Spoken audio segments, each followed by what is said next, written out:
Me corresponde en esta oportunidad del curso tratar varios temas, entre ellos la jornada del trabajo, el salario, las vacaciones y las utilidades. Hoy vamos a centrar el desarrollo del mismo en el tema del salario. Desde el punto de vista legal, el salario tiene su fundamento constitucional en los artículos 91 y 92, en el cual se establece el salario como un derecho que tiene aquel trabajador como consecuencia de la prestación del servicio que le permita vivir dignamente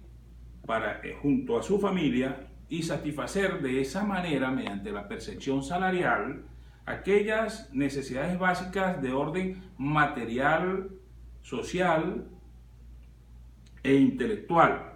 de tal manera que con él pueda cubrirse todos los gastos integrales de la familia. Si nosotros analizamos la naturaleza del salario, conforme a lo que establece la Ley Orgánica de Protección Niños, Niñas y Adolescentes, se corresponde precisamente a este desarrollo normativo en el artículo 91 de lo que es el salario, que no es más que un desarrollo progresivo del convenio 95 de la Organización Internacional del Trabajo, en el cual se establece que la naturaleza del salario es netamente alimentaria para satisfacer necesidades básicas de la familia, donde se cubre no solamente en la parte alimenticia, sino que se satisfacen necesidades de estudio, necesidades de vestido, necesidades de calzado y cualquier necesidades médicas y cualquier otro tipo de necesidades. Pero frente a las necesidades médicas, como las necesidades de estudio, inclusive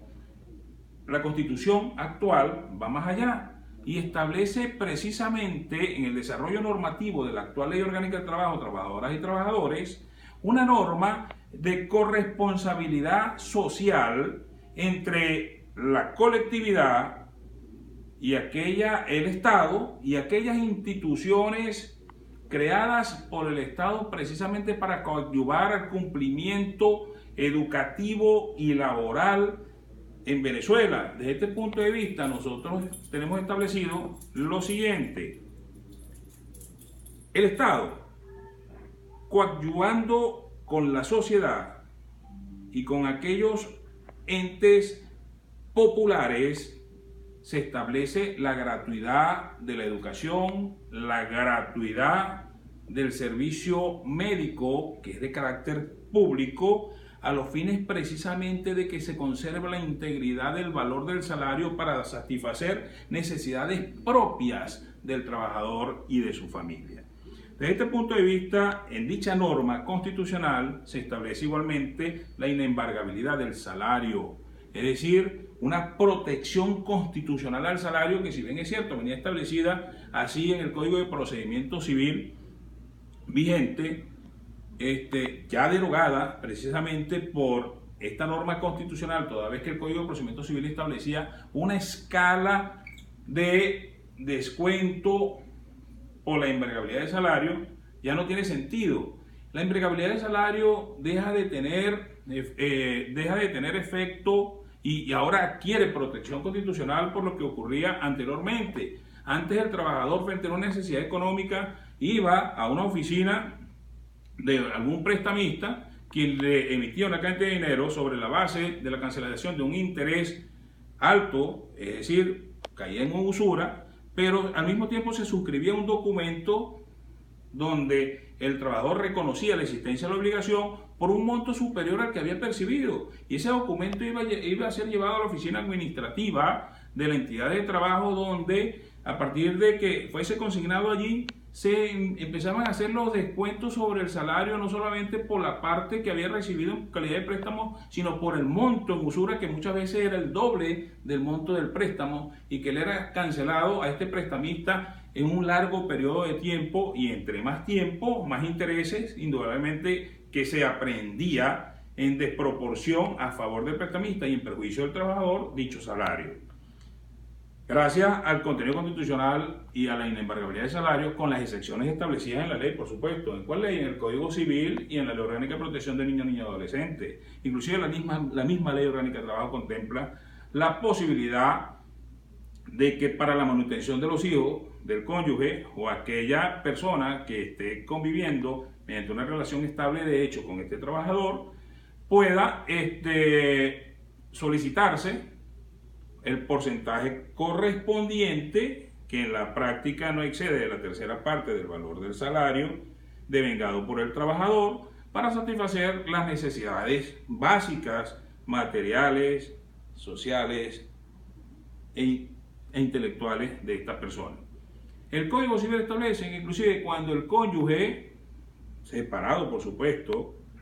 del trabajador no divorciado, no pueda subsistir por sí mismo, puede solicitar una medida de manutención sobre la base del salario devengado por el trabajador. Pero estas son excepciones que no equivalen al desconocimiento constitucional de la inembargabilidad del salario por cualquier tipo de obligación quirografaria, por ejemplo. Igualmente, en esta norma se establece el principio de igual salario, igual trabajo. Pero eso no significa que un laborante ejerciendo o ejecutando las mismas funciones de otro compañero de trabajo no pueda tener un salario superior al mismo, sin que por ello nosotros estemos cayendo en la discriminación de ese trabajador que ejecuta una misma labor y que va a devengar un salario inferior a este. Si tomamos en consideración que la percepción salarial se puede incrementar por X motivo, por ejemplo, por el tiempo de antigüedad, una bonificación por antigüedad, indudablemente que si este trabajador tiene mayor tiempo laborando que el otro compañero de trabajo que ejecuta su misma función, va a obtener un mayor salario, y eso no violenta el principio de igual trabajo, igual salario.